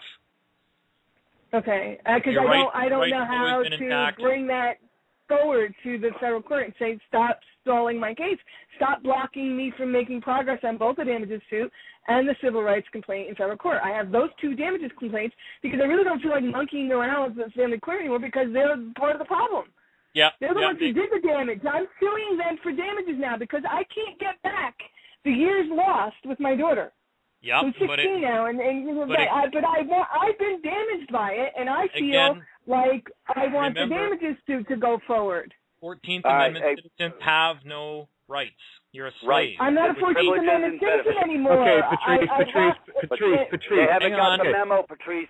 We can go on this all night, Patrice. So it's really let's just sort of settle. I know, but I just don't know how to. I think that other people are going to have similar confusions because once you join the DP, Patrice, how does that then fix your problems? These are the questions people ask. Let's talk about that next then. Okay, guys, I'm going to come here for a sec. I'm going to be the peacekeeper. Lose the emotions because I feel them rising. What I need you guys to do is we got to get real technical and analytical on this and lose the emotion. Now, I've seen my kids once this year, okay, since February 11th. I get it, Patrice, I really do. So what I need people to do is just stay focused on the prize here. And, yes, status has changed, but what Dean has said about non-pro-tunc, as if it never, back to the beginning, as if it never was, is exactly why every document I have sent has that on it. For a very specific reason, and it's exactly the reason that Dean is saying. Now, I want to go back to what you were saying about the first court. All you have to do is win in one. And as far as the line, don't worry, that's going to be your bowling ball. You're going to have a strike every time. And they know that because all you got to do is scare these guys once with truth, and you move on from there.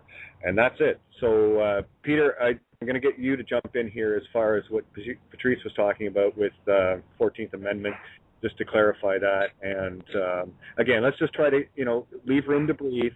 Yep. Let people, ask your question and leave it, and we'll go there. Otherwise, it just goes into this emotional blurb and diatribe, and we're not getting anywhere. So let's try that. So, Pete, take it from there.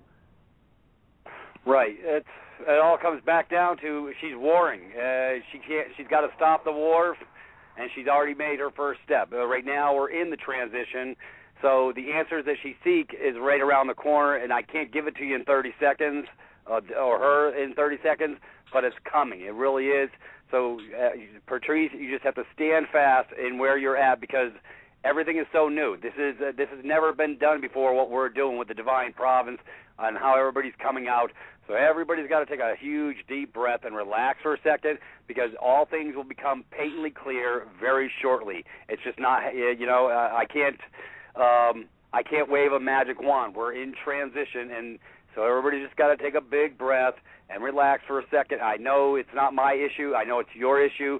I'm not waylaying it, but we're just coming over to the other side. We're just getting over this bridge. So a lot more things will be coming and getting uncovered here very shortly, and it will become patently clear once they realize that we're no longer in their system of records, their database, and we don't belong on their side of the fence. And then that's when the things are going to start changing. When we're putting that forward as we speak, I can't go into the specifics, but it's happening. It's really going to happen, start very quickly. So I know it can't be quick enough for you, but on that note, we're in transition, and that's where we're going, and we're coming out the other side. But it's going to take a minute. We're in transition. It's hard. I can't give you a pat answer at this very second. That is exactly what needs to be said. Everyone needs. Yeah, we are the criticals here. So go ahead. I can add to that. I've had a lot of people tell me in the past, I've corrected my status, or I've changed my status, or I told them who I am. They know now, and it turns out to be all not. It's not the case because the first thing I ask some people to tell me this, well, yeah, I've changed my status. I've corrected my status. They know who I am now. They know not to do that to me anymore. I said, well, who did you send notice to, and what kind of notice did you send?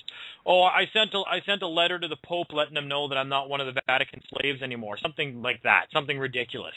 And the first thing in my mouth is, well, what in the fuck makes you think that corrected your status with all the paperwork you filed with your local government over the last 20 years?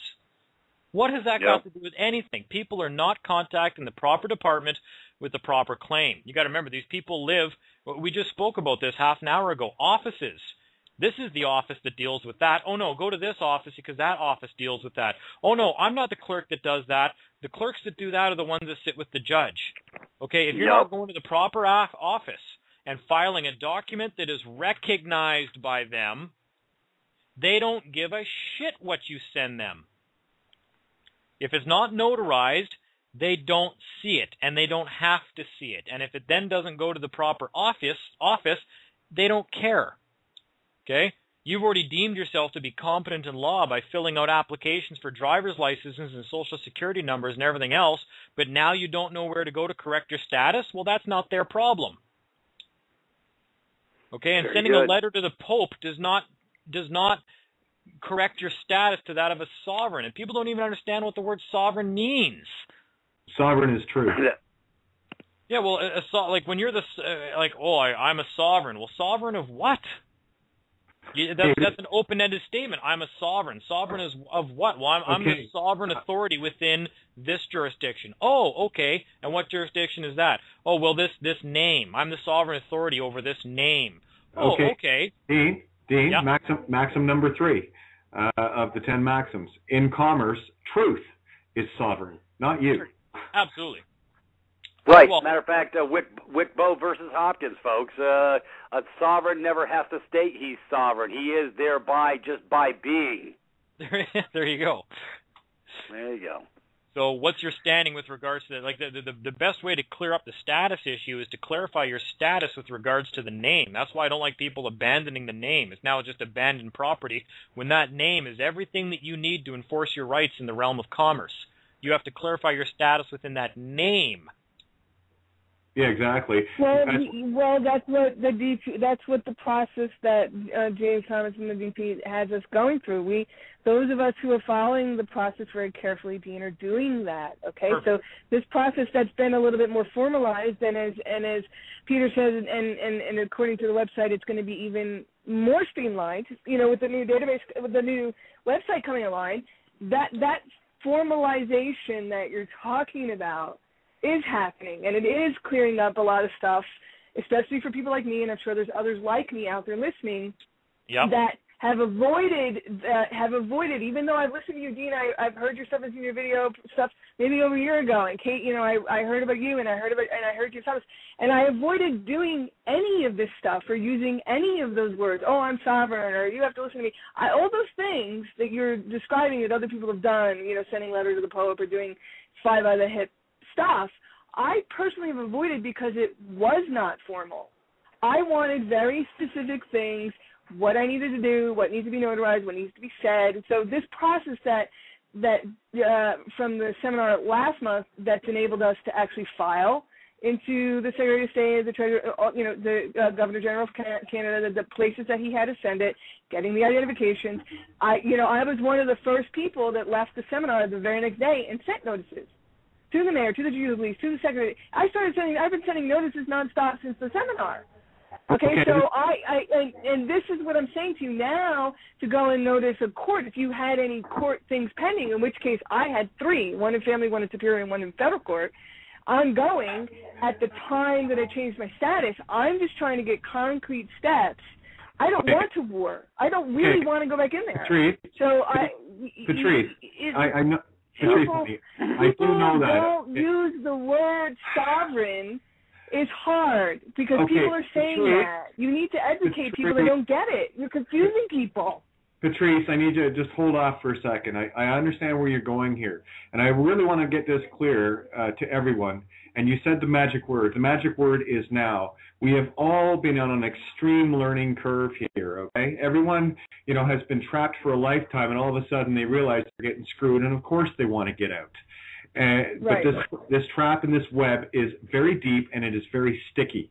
And what we're doing, what Dean has done, what I have done, what all of us have done, whatever worked and what didn't work, none of it was wrong, because this is all about a learning curve. This is about us awakening.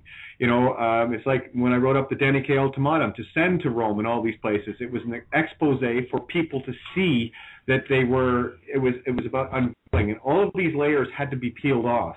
Whether they were right or wrong at the time is irrelevant. The layers got peeled. So what we're dealing with is the now, and we're dealing a different game now, and we are all much wiser, having been through the bumps and the grinds, and some of us more so than others. But the point of the matter is, this is about all of us coming together, finally coalescing, go figure, in Libra, the gathering of groups, where all this truth is finally coalescing, where we're getting it simple for people, and so many layers of the system have been peeled off, where you think back a year ago, what we knew then to what we know now, you can't even compare it.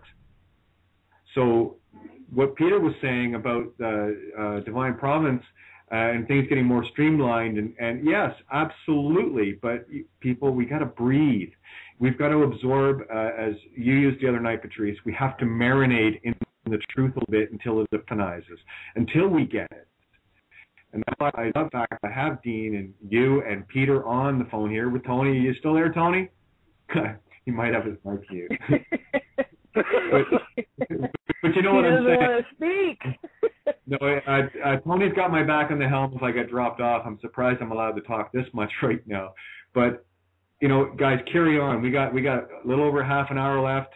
But Patrice, what I'm going to ask you, hon, is leave the emotion out of it. Be very specific, because you're just saying the same thing over and over and over again. We get it, and it is emotional. It does hurt. We've all been hurt. We've all been damaged, but we were also part of it too. Listen to the DA. Hey, nothing personal. It's just business.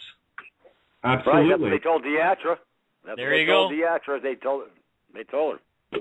And here I'm going to say to the DA right back again, okay, I get it, nothing personal. So it's going to be all business now, and I'm going to apply the golden rule. Do unto others as you'd have them do unto you. So obviously, with you harming me and trying to scam me means that you want to be harmed and scammed. Okay.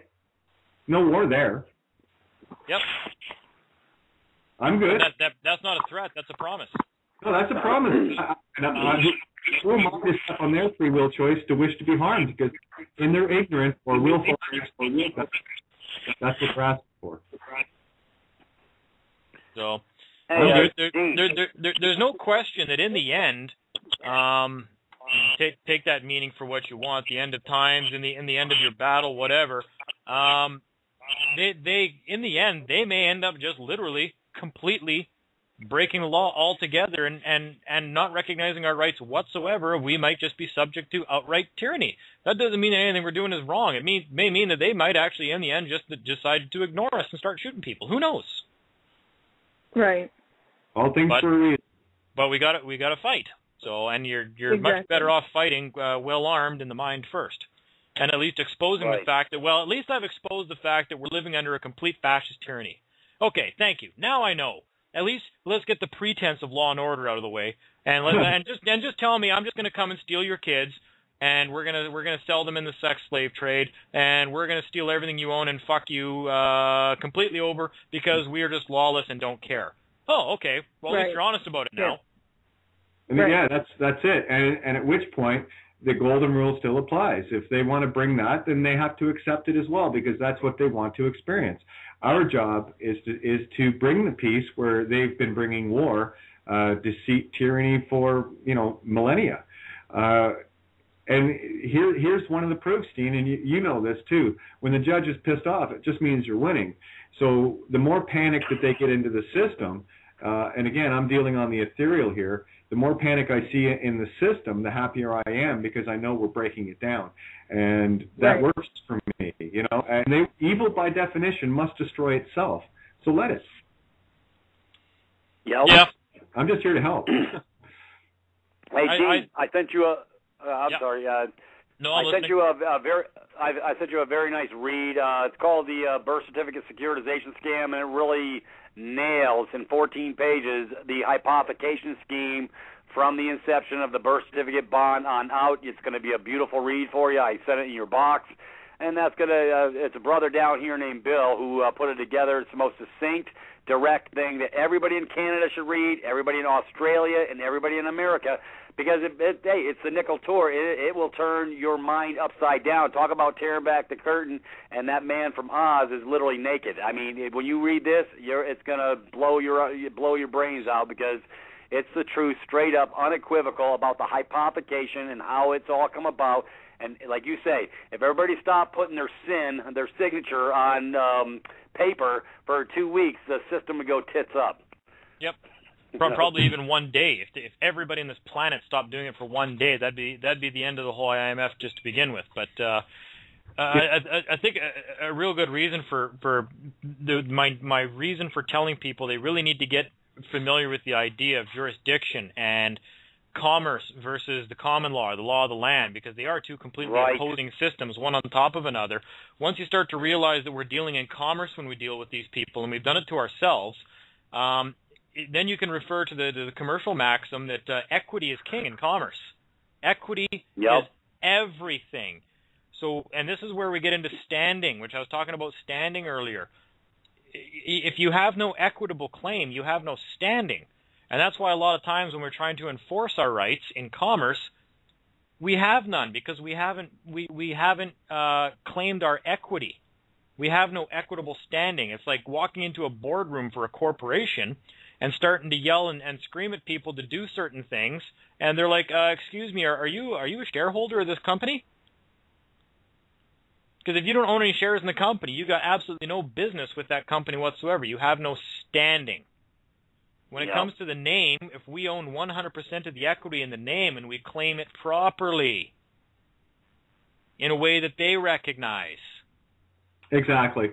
And would that not make you the only authority within that name? Absolutely. That's correct. here's a little quandary, Dean, and I have it on video evidence. I had sent an email, first one since before my 28 days solitary.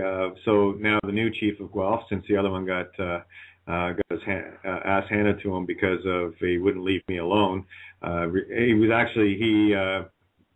retired, quote unquote, 2 weeks into my solitary stint. So I can only imagine what kind of conversation went on in the back room with him. You know, they kept poking at the bear here, and the bear kept motivating me to find more. So they brought it upon themselves. But here's a little quandary for you. Video, I've reposted it as video evidence of using the bond to settle the account. And merchant of law, I guess the judge, my equal, that was standing up and bowed to me, obviously thought I was greater than equal. I put my bond in there. Merchant of law is supposed to know that he's just supposed to endorse it. The trouble is, no tickets involved either. So, there's the blatant attempt at pure tickets ever given. It was just There goes Kate. Okay, I'll comment on that immediately, and I'm going to say, and again with the good debtor showing up to settle the accounts, if I'm a representative of the name, doesn't matter what capacity I'm acting in. If I'm representing the equitable owner of the name, who is the beneficiary, it doesn't matter who I'm representing. If I'm representing the name, I have a fiduciary responsibility to qualify any debts, any claims being made against the name. So when I show up, that's why I'm not just going to say, oh, good, give me your paperwork and I'll discharge everything right now, because I'm actually breaching my fiduciary duty to make sure that these debts are real. Otherwise, that's a breach of trust, and that's why I highly recommend qualifying the debts. Yeah, I'm a representative for the name. Don't ever say agent. I'm the representative. I'm here to qualify the debts to make sure that these debts are real before anything gets paid, before anything gets settled. Who's the injured party? What's their standing? And where did this debt arise from? What obligation? They can't answer any of that stuff. Sorry. I'm not paying any debt that I can't qualify. Yeah, they won't answer it because it's all been trickery. It's all been bait and switch, Dean. When the fiction came in and answered up to the charge or whatever, and they got a game going, Yep. Just make sure that whatever capacity you claim to be acting in, you don't switch around all the time and start confusing the shit out of people, like the people that walk into court and say, I'm the trustee and beneficiary in fact. Well, which one is it? That guy went straight for a psych evaluation, and so he should, because that's being double-minded. Which one are you? Right. Yep. Right. Correct. If that doesn't prove that this shit is real, then nothing like this. Oh my God, the experiences we had. If we weren't dead on before, we were very close. Right. Yep. Because we would not be getting the results we have over the last. I mean, I wouldn't have customs officials fucking grinning at me because I know the birth certificate's a bond. Yeah. I was gonna write the bond order right on to say that it's covering my truck while I'm traveling, and he smiles at me and walks away. Like they know this shit, but they're not. They have no duty to tell you any of it. In fact, they can't. But they're Why? Why do you say they can't? Why do you say they can't? Because they're not honest and they're operating for the corporation. Well, that's number one. If you don't know your rights, it's nobody's obligation or duty to tell you what your rights are. Most of these people have signed a non-disclosure agreement, or they've sworn oaths when they took their job that they cannot give you advice, they cannot tell you what's going on, they cannot disclose anything to you. It's for you to figure out. Right. Okay. Oh yeah, and they're real good about playing close to the vest. Go ask a clerk of the court some questions. They won't tell you crap. Yeah. Right. Except when you start doing things right, then they're full of all sorts of advice. Yeah. They'll do that. When I start doing things right, sometimes they'll be like, "Oh well, you got to do this and this and this. You can't do this. You have to do this way instead." I said, "Well, aren't you giving me advice? You just finished telling me you can't give me." Yeah, you they'll just start told me making you can't give me legal determinations. advice, and you just gave me legal advice. Well, so which one is it? Yep. Yeah, they're going to make legal determinations for your documents, that type of stuff. You got to love it when they step in on that. Yeah, as soon as you start doing things right, you can't file this. Yeah, they decide, you can't file it. Why? I asked you to stamp it. Your job is to stamp it in that little machine, period. All right. Well, and that's your standing, right? When they say you can't file this, people have to realize that there's one of two things always going on in every situation. This is the logic and deductive reasoning skills they don't want people to have, okay? Yep. So if somebody says a statement like, you can't file this, one of two questions would pop into my mind. Okay, now either they are willfully violating my rights to be able to file any document I want, Exactly. or they've assumed that I'm somebody that has no right to file documents. Right. I'm Which of one some is it? limited capacity. So which one is it more likely? They've assumed I'm something that has no right to file documents, or they're just blatantly violating my rights. And I'm going to guarantee you that they have just made a presumption as to your status or identity that's incorrect, that has no rights to file documents. Right. So stop taking things personally. Right? Hey, Dean. I had a little fun. I had fun down at the clerk's court getting an authentication, and the clerk said, blah blah blah blah. She was giving me a hassle on authenticating the first notary being in good standing. I just said, I'm not asking for your permission, sweetheart. Matter of fact, you know what? I accept your oath of office. Go get me one of your bosses above your head, because we're going to fix this right now. All of a sudden, she jumped through the hoop, went and got me the dadgum copy of the oath, put their notary stamp on however many copies I want. I said, I thought you'd see it my way. Have a great day. And that was the end of that tune. Yeah, they're trained. You got to know who you are, folks. They're trained to make you go away, and if you believe their bullshit, then I guess you weren't really that sure of yourself. Just like my brother down in Florida last Thursday. He actually bought the lie. He didn't pursue it further. He let them basically buffalo him out the door. Brother, I'm a pit bull. I ain't stopping until either I get an answer or I get to the DA and I want to see his bond for the case, and that he's got a valid claim put forward with his hazard bond, because every case is supposed to be bondable by law, but it ain't supposed to be my bond they're using. They did a bait and switch. The people at the front desk of the courthouses and even offices for the government, they are like the people that answer phones at insurance companies. They have no insurance training of any kind. They are simply told, answer the phone, and I don't care what they tell you happened to them, you tell them that their policy doesn't cover it. Yeah, right. That's exactly actually what happens. And so they know that 90% of the people are never going to follow up after, oh, well, they told me my policy doesn't cover that. Well, you spoke to an idiot that's told to tell that to everybody. Yep. Peter, did you really have a success getting a copy of that bond that proved the DA's risk assessment bond, or whatever it is you're calling it?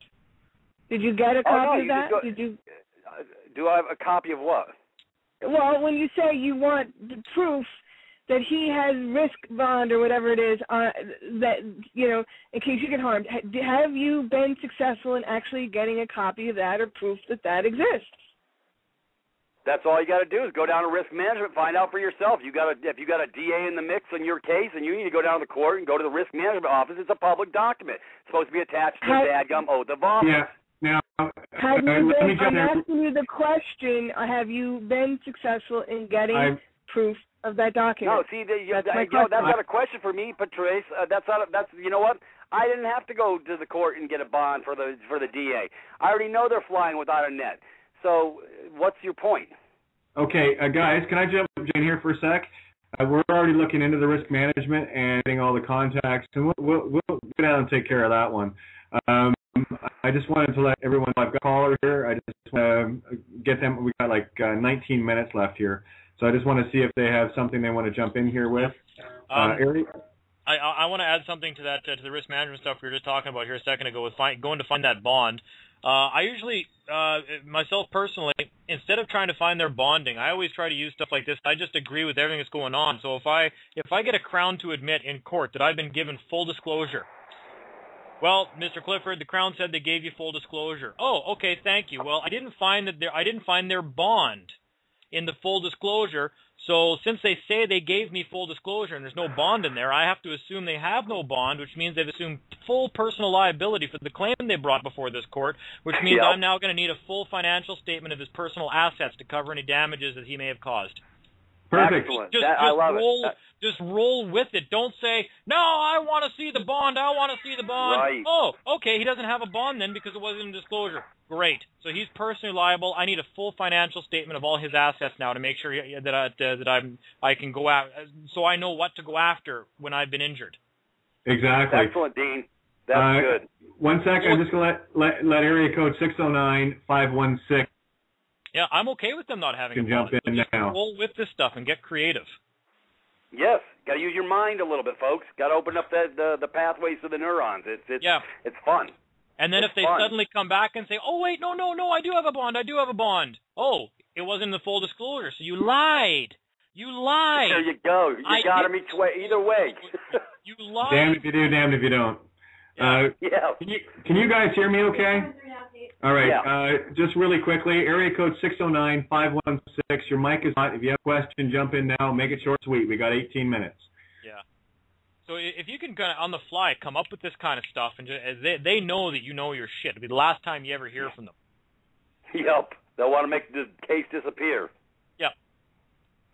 So, with the filing of documents comment that was made earlier about, well, they refuse to file documents for me. I mean, I've run into that problem too, and this is and that actually is the case. Who are you when it comes to filing documents? Because just this summer, and this is a story I don't want to get into the particulars of it right now, because this is a pretty big thing that I'm working off of to move on to some bigger and better things. But out in Alberta, I had the same thing with the clerks out there helping my brother this summer, where they tried to tell me that I couldn't file documents into the court. I couldn't do this. I couldn't do that. I had to go before a judge. The judge had to make a determination if I could put those documents in the court file. Blah, blah, blah, blah, blah, blah, blah, blah, blah. And they just went into it for a little while. Then I finally just said, look, you know what, I'm just going to, and then they said, look, we're busy. We got things to do, so go sit down and we'll get to you when we have time. So I said, okay, I tell you what, I'm just going to leave this declaration up here so you guys know who I am. So you read it when you get a chance, and you come back to me and you let me know when you guys are not busy. So they took the paper, and about 4.5 minutes later, after a couple of phone calls and some running around behind the desk, the lady comes back up and she's like, Mr. Clifford? I go back up, yep. Okay, so what is it you wanted to file into the court file today, into the court record? Well, the document was a notarized declaration of my status. It let them know exactly who I was. Well, now they stamped everything I told them to, and they gave me the originals back, and they put things in the court file, and they were doing everything that they told me I needed to go before a judge to get his permission to do. Yeah, well, the clerk's all the money part, right? Your standing is everything. Who are you to put you? Again, if you are a subordinate officer of the Crown, you do have to go to a superior officer before you file anything in the courts. You need the permission of the judge, who is an officer of the court, because you're a subordinate officer of the Crown. As soon as you let them know who you are, no, dude, I'm not an officer of the Crown. This is who I am. This is who my brother appointed me to be within this name. I am the highest authority within this name. I hold the highest office. Your judges have to ask me for permission to do anything. In fact, I am the judge. And I did tell them that. I said I am the judge. I don't need to go before one of your judges. Well, it turns out I was right, because everything got filed, and then the court file, the entire thing, transcripts included, all disappeared 2 days later. Your standing is the most important thing. Everyone is a man or a woman. After that, what is your standing? What office do you hold, and what's your title? What's your standing? What is your equitable standing? If you own no equity in a corporation, then you have no business with that corporation.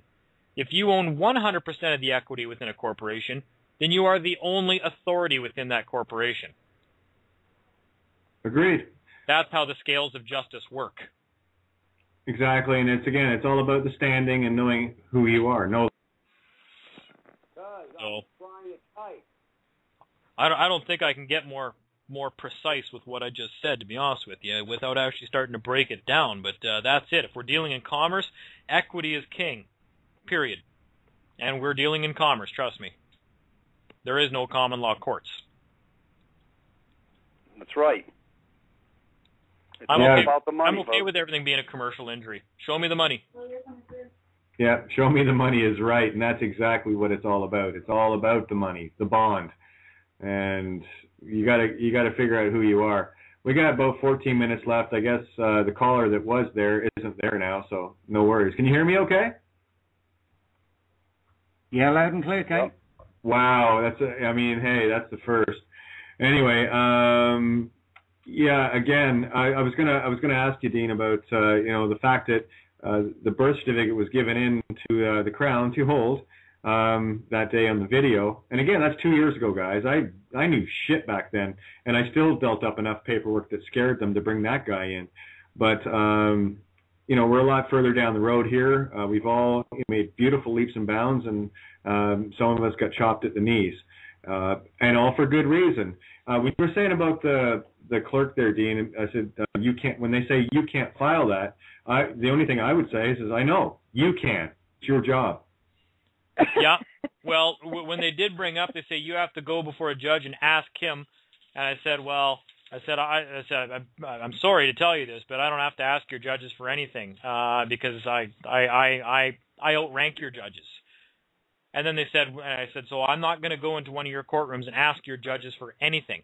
And then they said, well, then don't ask us for anything. I said, I wasn't asking you. I was ordering you. There's a big difference between the two. Huge. That's knowing yourself. That's why Dean can do what he does. And they didn't like that. But after they read my declaration as to who I was within the name that I'm not going to get into right now because that's opening up a whole other can of worms people aren't prepared for, right. Well, it turns out I can file anything I want. In fact, I asked for the original documents, and they had to come up with some explanation as to why they couldn't produce them because the court file was actually in Calgary and not in the town I was at. I said, well, there was a hearing today, so why is the file not here? Did you guys actually hold a hearing without the original documents here? I said, who authorized that? Well, now they didn't really want to talk about that at all. That's called getting out with your pants down and a pickle hanging out somewhere it shouldn't. Yeah, but they were very nice to me. It was no more the attitude where I was told I had to go before a judge and start asking him for anything. That sounds like something a subordinate officer would have to do. Yeah, and something I want to relay to everyone out there listening, the simple fact that Dean has done this, that changes the entire beach for everyone, because every time any one of us, peels off a layer of any kind whatsoever, that's another layer they cannot use. So every time things like this happen, it gets easier and easier. That's why I stay in the now. Well, I've got the stamped court documents right here. I'm actually holding them right now because my brother's file is right in front of me. So anybody actually ever wants to see evidence, I've got all the documents I put into the court right here that are stamped. If anybody actually wants to see this shit that I was down there for, and that file is now gone, and that was 5 criminal charges, one of which was assaulting a peace officer. It's just gone. Like that. Well, hey, Dean, feel free to, if you want, you can scan them, email them to me, and I'll put them up on my blog for you. Yeah. After I black out the relevant information, I guess. But sure. But without being able to back this and actually produce documents supporting it, I would claim that the court, because they run on presumptions and assumptions, the court, especially statutory court, because I was going in there for statutory charges, you are seen. They presume that you are a subordinate officer of the Crown, or down in the States it'd be the same thing, a subordinate agent or officer of the government, which is why you have no rights. You have to go to a superior officer to ask for anything. So that's the incorrect presumptions being made, and you never correct them because you don't know that if you're even answering to a statutory charge in the first place, the only way to bring a statutory claim against you is if you are an agent or officer of the government. That should be the first thing. That should be the first thing you're attacking when you walk in there. Well, this is a frivolous claim because I'm not an agent or officer of the government. And they've classified you as one until 1040 through presumption. Yeah. Now you've just rebutted that presumption. So now they have to prove it. Okay, that was the first thing my brother did when he walked into court. Well, the next 3 days he had 3 show cause hearings in a row in Canada, which is unheard of. And he doesn't know anything. All right, I just want to jump in for a second. Area code 417368, your mic is hot. Is there anything else that you want to jump in with? Yeah, can you hear me? Yep. Oh, yeah, when I heard the lady before refer to DP, is that Divine Province? Yes, it is. Okay, I know that thing's just underway as far as whatever they're doing. I'm brand new to it, but I'm not brand new to you guys or anybody. But when you become a member, there's like 3 or 4 different documents that are created. There's gonna be other documents we're gonna have to file in various places. Is there not? Peter, jump in on this one. Hey, bro, yeah, you didn't get the memo, so go over to the site and you'll get the memo. We'll be dealing with DHS, all the clowns at the circus will be getting notified through our system of records instead of people having to mail off packages sitting in the Governor General's floor in his office. So no more packages. They'll be electronically notified at all levels, from DMV to all the parties at the game. So we're going to make it a lot easier on everybody and on them on the other side. So where exactly can we go? I've been all over that site, and I'm really not finding the information that I think I need. But is there somewhere else to go to but that site? Well, if you want to understand original jurisdiction and all that, you can go to StueyJuris.me. We still have everything posted up there and how to get to the PMG, but they are putting all those sites into the master site as we speak, so there might be some voids there. So just be a little patient, brother. It's all coming forward. Probably by the end of the week, most of the stuff will shake out on our transfers. That's awesome. I love it. Yep, and no worries. You're welcome. Now, just putting the call back on hold there. Something else I do want to get across to people. I know everyone is in a hurry. This is called a drive-through mentality, and we've been conditioned into it. There is no drive-through truth burgers here. This is a step-by-step. The Divine Province and the PMG website is up. It's still getting stuff done to it. Patience, breathe. We have this game, guys. That goes without saying. So just get into a peaceful place and patience. All things for a reason, all things when they're ready to be. Yep. That's about it. We got 6 minutes, guys, so I'm going to let you guys, what do we got here? I don't even know what the Divine Province is yet, the DP. I know that we're... Hey, Gene, I'll give you the nickel tour. I'll give you the nickel tour. Hey, you come through my back door, and I'll make sure you get through the front door. How's that grab you? Okay, awesome. Yeah, I'm just here to talk about the shit that I know. So, we got to talk at We got to talking 2 days ago for 20 minutes. I didn't even get into any meat and potatoes with you because you had to go talk to Frank, I guess. Oh yeah, that was great, man. Yeah. Look at it. Anybody get a chance to read his rebuttal to that Alberta Court Justice's diatribe on Freeman? He tore that Rook a brand new checkmate. Yeah, man, it was brilliant. I had a nice little half an hour long chat with him about his rebuttal there, and geez, I mean, fuck, he went overboard with that. It was brilliant. Yeah, well, that's Frank. He knows how to do that. He definitely dissected it and gave it an appropriate and deserving response. I didn't feel it deserved a response, but he felt it did, and he was probably more right than I was. So. Well, and I do want to make clear as well, when we speak of Divine Province, that's getting off the plantation, out of Babylon, and there's also the issue of, while you're still in the plantation, how to operate in commerce. And this is the critical thing. That's as above, so below, and is all about bond. That's what we're trying to show, both sides. The as above, which is Divine Province, the as below, which is commercial, plantation, and how we've been rooked and through our own ignorance. You know, there's no blaming anyone. So the first thing I want to tell people is, lose this you did this to me bullshit, because you were there. You were half the problem. So you're also half the solution. Time to, be the solution instead of whining and bitching as you've been trained to do. But anyway, final thoughts here. We got 4 minutes, guys. Oh, jeez. No, I'll cede the floor on that one. I'll just interject if I feel somebody's not being correct. Well, hey, Dean, I'm going to put forth the invitation now, and you don't have to answer now, but I'd love to have you back on Friday again, where we can continue this. Friday, I'm out of town as of tomorrow until Monday next week. Okay, perfect. Well, you're more than welcome. I'd love to have you back next Wednesday. Do it.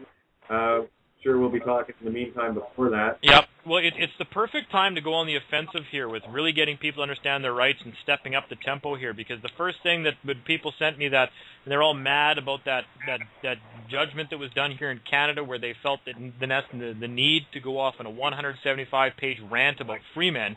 All I saw was fear. I was like, man, these guys just legitimized us because they had to actually address us in a court judgment, finally. Finally. and they haven't demonized us, which means that now they're past the ignoring phase. They're like, haha, you guys are cute, right? The three stages of truth.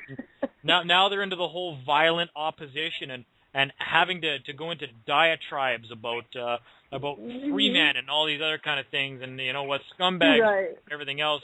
I just started laughing. I was like, oh man, verification that we're right. I love it. I just rub my hands. Hey, brother, when they start doing this, when they start doing the smoke and mirrors and diverting from the reality of the situation, you're dead nuts right. Yeah, absolutely. Exactly. I'm so terrified of the growing movement that they now have to actually divert resources to actually addressing and attacking us now. That is fantastic. It's fine. It's about time they actually got out and open with it. We got 2 minutes left here. Patrice, you got any final thoughts?